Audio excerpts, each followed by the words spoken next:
Hey, this is Anney. And Samantha. And welcome to Stuff I'll Never Told You, a production of iHeartRadio.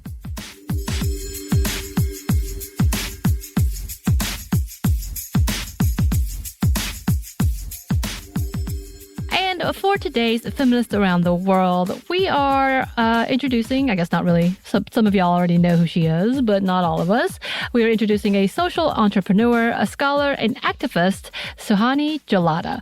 And at the young age of 25, I think she's like 25, 26 now, Jalota has already made a huge impact around the world and is continuously working to change the world for the better. And her work is very interesting because we've been talking a lot about periods and about trying to get more access to products and what that looks like, period tax and all of that.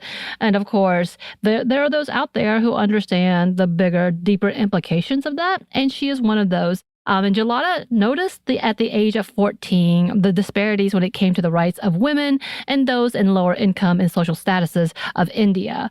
At the time, she had been diagnosed with an illness that led her to see how differently people were treated and knew she needed to do something to advocate for those in different communities. And if you listen to any of her interviews about her past, she credits her mother and her grandmother for their influence on her. She was talking about how her mother really stood up for her gender rights. Even though they were very much in a patriarchal system, they understood that there was something wrong. And she credits them for the influence and her love and passion to be an advocate today. After her recovery, she went to different communities to see how she could help. She told the Global Citizen, "When I started going to the slums just after I had recovered from the illness, I started working with women on the ground.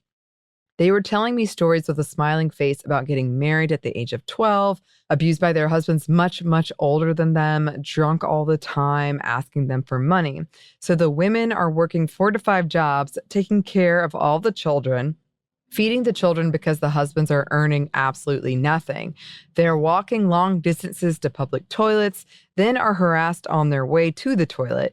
They've seen their children die. They've accepted this as the norm. Those women didn't think anyone cared about what they wanted.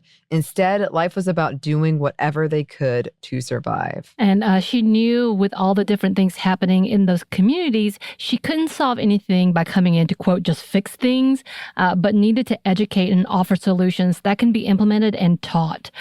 She goes on in the same article talking about advice she had gotten from her mentor, who said, "You cannot come in to solve their problems." Dr. Jakin Arputam told her, "That's not what's going to change anything. It's about them solving their own problems. You need to just give them enough energy and confidence to be able to do that." And just for reference here, Dr. Arputam has been a kind of an expert when it comes to the Indian communities, especially those in what's considered the slums or the low-income, impoverished communities and populations. You can find TED Talks from him. FYI, we discovered this. Yes. Okay. It's got more of a presence than us, I see. Absolutely. So she noticed a common theme as she spoke to the different women. She continues saying, menstrual hygiene and sanitation was something that preserved or exposed a family's dignity, she says. We needed to have these difficult conversations that would bring up gender in the household. And she has been having that difficult conversation for 10 years now. In 2015, Jalota, along with a few other women, started the Meena Mahila Foundation, which works to empower young women and girls and to provide necessary items and support women in India. Here's what Jalota, who is also the CEO of Meena, a bird from South Asia that is known for its loud tones and voice, Mahila Foundation. Here's what she said about the foundation in their annual report. Meena Mahila Foundation started in 2015 with the mission to provide voice to women all over the world in marginalized communities by creating a network of young female entrepreneurs. We needed to make sanitary pads because we wanted every woman to have access to them. And because Meena was started by the same community members who it was intended for, the producers are our consumers. We go door to door to educate and distribute pad packets. We hold meetings and courses with them and counsel them to work and respect themselves. And their vision and mission, according to MeenaMahila.com, is one, improving menstrual hygiene And it goes on to explain, knowledge about menstruation and hygienic habits are curtailed by stigma and taboos in the Indian society, where talking about period is not allowed. Meena is tackling the very issues of menstrual hygiene management at its roots. Working with the Gavandi slum dwellers communities, Meena is helping to raise awareness around menstruation and bringing affordable sanitary products directly to the women in need by manufacturing low-cost, high-quality sanitary napkins more affordable than what is already present on the market and selling them on a door-to-door scheme. 2. Generating female employment in slums.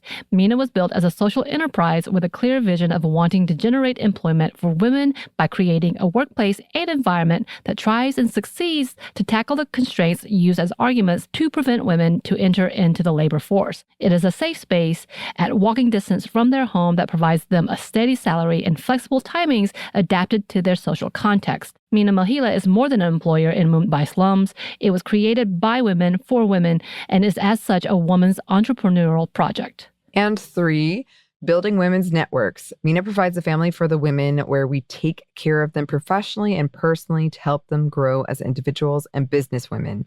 Our employees are not simply here to work, they are also here to learn and to engage in a dynamic community of women who stand up to get their rights acknowledged. They are motivated by the same cause. Speak up about women's issues, starting with a basic need for proper menstrual hygiene. Yeah. And she's been doing a lot of amazing work. I'm just thinking about the fact that we have places like Florida, which are saying that they can't talk about periods, which is, again, the same stigma that she is fighting. So, the irony. Is that irony or is that just tragic? Anyway. It's just tragedy. Yeah. And yeah, what she is doing has brought a lot of attention to the foundation and the needs of women of India. One of her big things that she talks about is the fact that she has collaborated and continues to collaborate with Meghan Markle, as we know, former Duchess, I guess.